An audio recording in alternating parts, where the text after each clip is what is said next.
So, we left off with Jefferson and slavery, a very complicated man and a very complicated issue, not very easy to grasp, full of contradictions. The final contradiction is on slide number 11 here, and this is the Hemings-Jefferson family tree. Jefferson's history is entwined with the family of Sally Hemings. We have a black American historian who has written 450 pages and spent 10 years researching the Hemings family, so we know a lot more about it. When I started teaching this class over a decade ago, there was no question Thomas Jefferson was not connected to his slaves. I've since changed that story. So look at that chart. On the top, you have a man who came very early to Virginia because there's no women in Virginia from England. He had a relationship with one of his slaves. One of the children of that relationship was sold to another settler in Virginia. She had a number of children.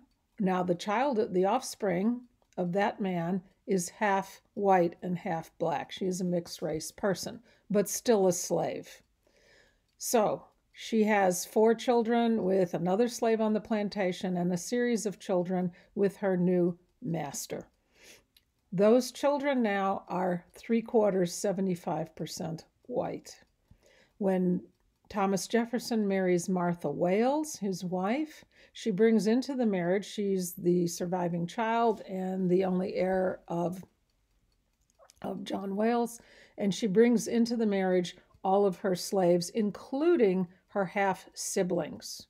They have the same father. Her father is also the father of a whole bunch of African-American children. Okay, does she know? We have no idea. Jefferson burned the diaries. Jefferson burned everything. This was not an uncommon story in Virginia, but nobody ever talked about this.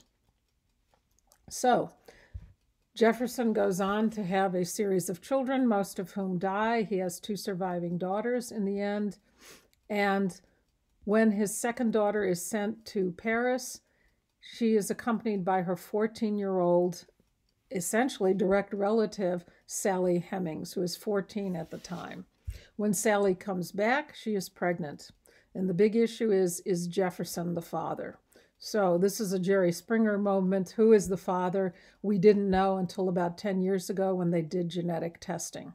And what they found was that these descendants of the Hemings today have Jefferson DNA. Now the question again is it Thomas Jefferson? This far in the past, they cannot determine, but they're definitely Jefferson.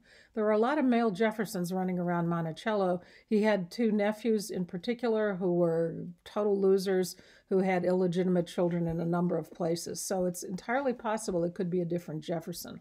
However, there's a lot of other experience here. There's a lot of other evidence that points to Thomas Jefferson as the father of these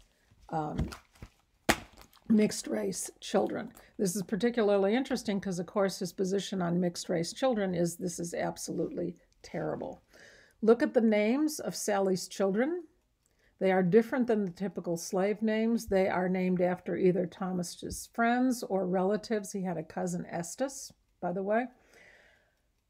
Sally, according to witnesses and visitors to Monticello, looked very much like his former wife. So what's going on here psychologically, we have no idea. There is no equal relationship between a master and slave.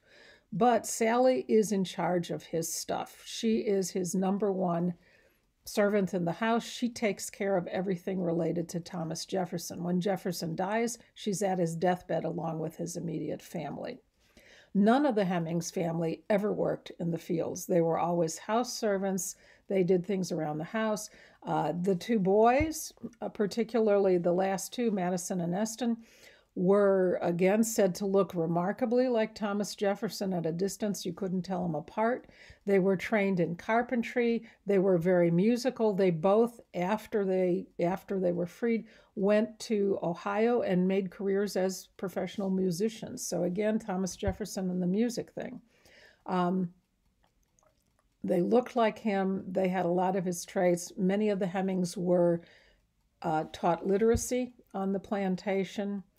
Almost every single HEmings female married either or had relationships either with white employees on Monticello or mixed race slaves from nearby. HEmings' oral history says there's no question about it, Thomas Jefferson fathered these children. We can't be 100% sure, but there's a lot of evidence. Who are the 8 slaves that Jefferson freed?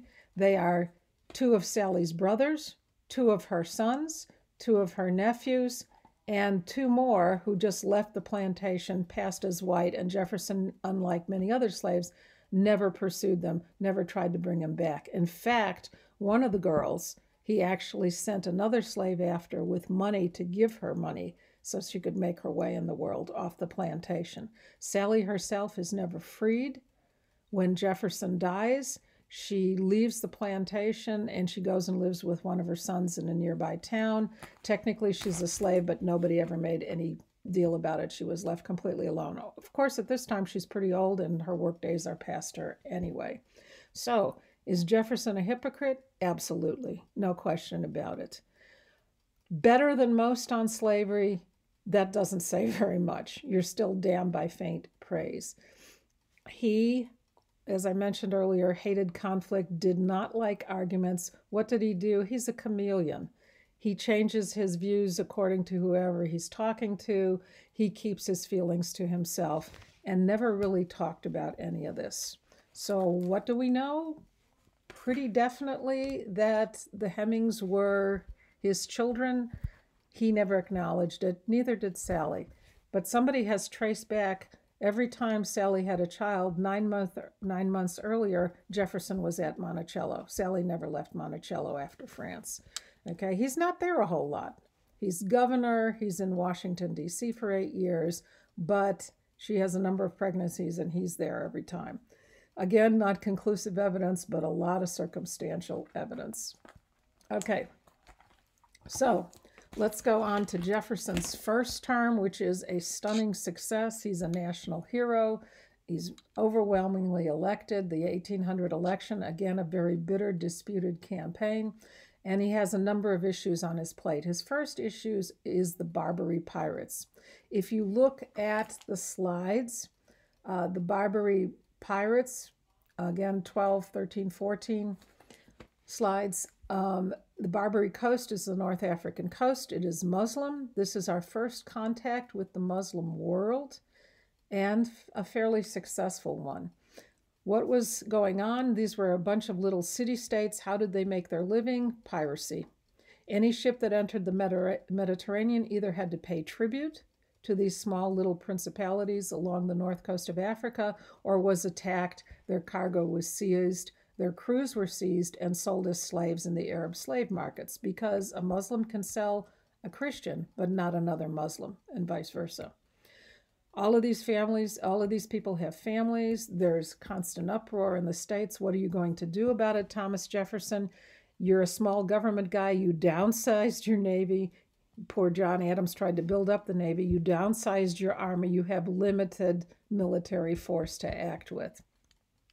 He does send a couple of warships to Tripoli in particular. They attack the port of Tripoli. They take the port of Tripoli. They walk overland through the north part of the Sahara Desert, take another little city-state in North Africa, and finally force the North Africans to negotiate a treaty. It worked for a couple years. After that, they went back to piracy. Why was this never a problem? It was a problem when America became an independent country. Up till that time, Britain had paid tribute, had paid ransom money to these little North African states. So did everybody in Europe. America is the first that says we are not paying ransom. We are not paying tribute. We are not paying a bribe to leave us alone. So the importance of this is we are the first nation to stand up to these pirates, and it worked at least for a while. It is the first American military action outside of North America.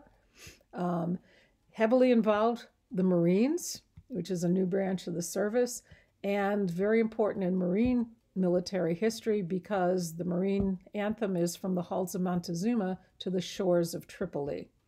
In addition, The Marine nickname, still today, are leathernecks. This comes from the North African campaign, where the helmets of our Marines were given leather pieces in back of the neck, like a leather skirt that came down to protect their necks from the sword blows of the Islamic warriors.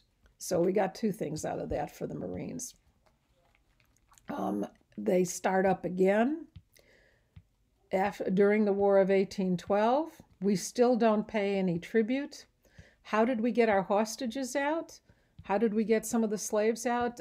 Communities and churches in different towns where these people came from actually took up private collections and ransomed a lot of them. Some of them we never got back at all.